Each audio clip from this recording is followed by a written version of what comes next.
Hello everyone, आपका the exam pro channel में स्वागत है। आज की क्लास बहुत इम्पोर्टेंट होने वाली है।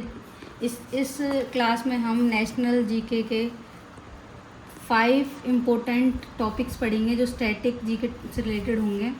ये सभी पेपर के लिए जो आने वाले हैं उनके लिए इम्पोर्टेंट रहेगी और ख़ास तौर पर Punjab Haryana high court clerk 2026 में प्रीवियस ईयर के पेपर के बेसिस पे जो भी इम्पोर्टेंट टॉपिक्स हैं उन सभी की सीरीज़ की स्टार्टिंग हम करने जा रहे हैं। टॉपिक 1 हमारा है important research institute of India, जो कि पेपर में पूछे जाते हैं। तो मैंने सभी जो स्टेट हैं, यूनियन टेरिटरीज हैं, उसके रिगार्डिंग सारे रिसर्च इंस्टीट्यूशन जो भी पेपर में पूछे गए हैं सभी मेंशन यहाँ पे कर दिए हैं। जैसे कि दिल्ली में इंडियन नेशनल साइंस एकेडमी है, एग्रीकल्चर रिसर्च का इंस्टीट्यूट है, मेट्रोलॉजिकल डिपार्टमेंट है, एम्स है, मलेरिया की रिसर्च का इंस्टीट्यूट है, इम्यूनोलॉजी का नेशनल इंस्टीट्यूट है, सेंट्रल रोड रिसर्च इंस्टीट्यूट है। उत्तर प्रदेश में national sugar institute of India जो कि कानपुर में है, पल्सिस रिसर्च का है जो वो भी कानपुर में है, नेशनल बोटेनिकल रिसर्च इंस्टीट्यूट ये लखनऊ में है, Indian institute of toxicology research, central institute of horticulture और वेजिटेबल रिसर्च और ड्रग रिसर्च ये सारे के सारे आपके उत्तर प्रदेश में हैं। उत्तराखंड में इम्पोर्टेंट है इंडियन इंस्टीट्यूट ऑफ पेट्रोलियम जो कि देहरादून में है, national institute for visually handicapped person जो होते हैं उनके लिए है देहरादून में, फॉरेस्ट रिसर्च इंस्टीट्यूट देहरादून में, central building research institute Roorkee में। हरियाणा में है नेशनल डेयरी रिसर्च इंस्टीट्यूट जो कि करनाल में है, central institute research on buffaloes जो कि हिसार में है, नेशनल ब्रेन रिसर्च इंस्टीट्यूट जो गुरुग्राम में है। गुजरात में textile industry research institute Ahmedabad में, marine chemical research institute Bhavnagar में है, प्लाज्मा रिसर्च इंस्टीट्यूट गांधीनगर में, ऑक्यूपेशनल हेल्थ इंस्टीट्यूट अहमदाबाद में।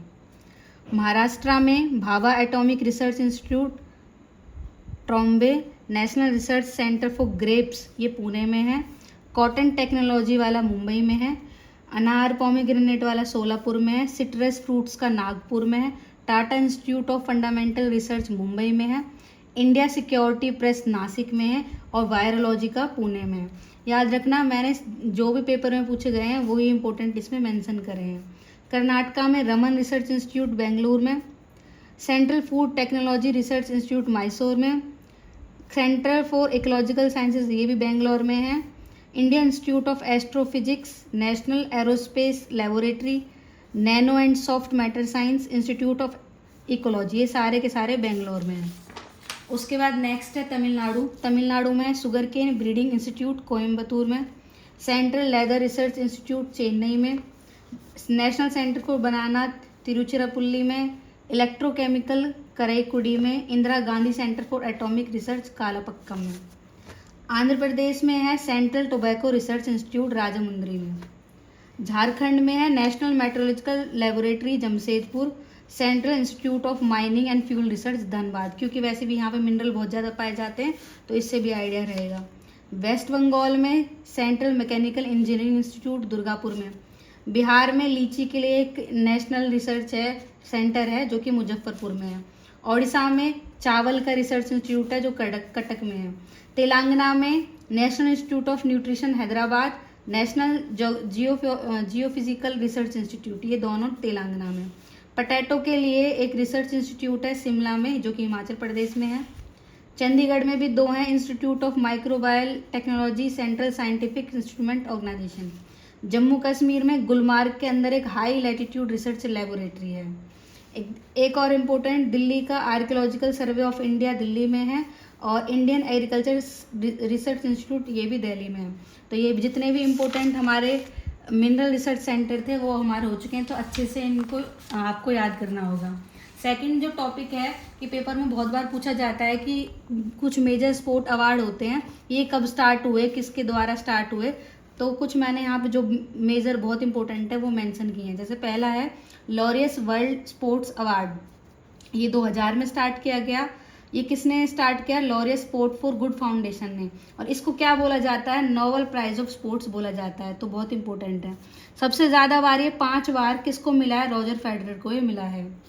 सेकंड, मेजर ध्यानचंद खेल रत्न अवार्ड, पहले इसको राजीव गांधी खेल रत्न अवार्ड के नाम से जाना जाता था। ये 91-92 में स्टार्ट किया गया। अब 2021 में इसका नाम जो है वो बदलकर मेजर ध्यानचंद खेल रत्न अवार्ड कर दिया है। इसमें 25 लाख रुपए दिए जाते हैं, एक मेडल दिया जाता है, एक साइटेशन यानी प्रशंसा पत्र दिया जाता है, और सबसे पहले विश्वनाथन आनंद जो चेस के प्लेयर हैं उनको दिया गया था। 4 साल की परफॉर्मेंस के बेसिस पे ये दिया जाता है। ध्यानचंद अवार्ड जो है वो 2002 में स्टार्ट किया गया था। ये प्लेयर को रिटायरमेंट के बाद भी मिल सकता है। 10 लाख रुपए इसमें इनाम में दिए जाते हैं। ध्यानचंद की एक मूर्ति दी जाती है, प्रशंसा पत्र दिया जाता है और एक ड्रेस दी जाती है। चौथा है द्रोणाचार्य अवार्ड, जो कि 1985 में स्टार्ट किया गया। ये कोच को दिया जाता है जो अच्छी ट्रेनिंग देते हैं। 15 लाख रुपए इसमें दिए जाते हैं। एक ब्रॉन्ज की स्टैचू दी जाती है द्रोणाचार्य की और एक प्रशंसा पत्र दिया जाता है।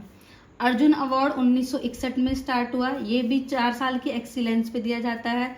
इसमें 15 लाख रुपए दिए जाते हैं और अर्जुन की एक ब्रॉन्ज स्टैचू दी जाती है, एक प्रशंसा पत्र दिया जाता है। और ये सबसे पहले जब 1961 में दिया तो ये 20 लोगों को दिया था। याद रखना है, सारी जो भी यहाँ पे मैं इंपॉर्टेंट इन्फॉर्मेशन ऐड कर रही हूँ आपको ऐसे कैसे याद करनी होगी। मौलाना अबुल कलाम आज़ाद ट्रॉफी जो है वो 56-57 में स्टार्ट करी गई थी, 1956-57 में। ये यूनिवर्सिटी लेवल पे इसमें अवार्ड दिए जाते हैं। अब हमारा टॉपिक थर्ड है कि इंडिया के न्यूक्लियर रिएक्टर्स। तो ये सातों के साथ आपको अच्छे से याद करने हैं कि तारापुर है जो कि महाराष्ट्र के अंदर है, 1400 मेगावाट का है। रावत भाटा है जो कि राजस्थान में है, 1180 मेगावाट का है। कुडनकुलम है जो कि तमिलनाडु में है, 2000 मेगावाट का है। काइगा जो कि कर्नाटका में है, 880 मेगावाट का है। काकरापर ये गुजरात में है, 440 मेगावाट का। कालपक्कम तमिलनाडु में है जो कि 440 मेगावाट का है। नरोरा जो कि उत्तर प्रदेश में 440 मेगावाट का। तो ये भी पेपर में पूछे जाते हैं।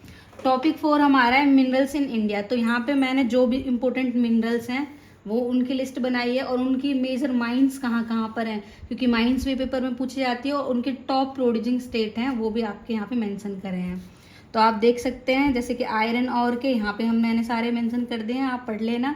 ओडिशा, छत्तीसगढ़ और कर्नाटका। कॉपर के ये सारी इंपॉर्टेंट माइंस हैं, इसमें राजस्थान, एमपी और झारखंड टॉप प्रोड्यूस करते हैं।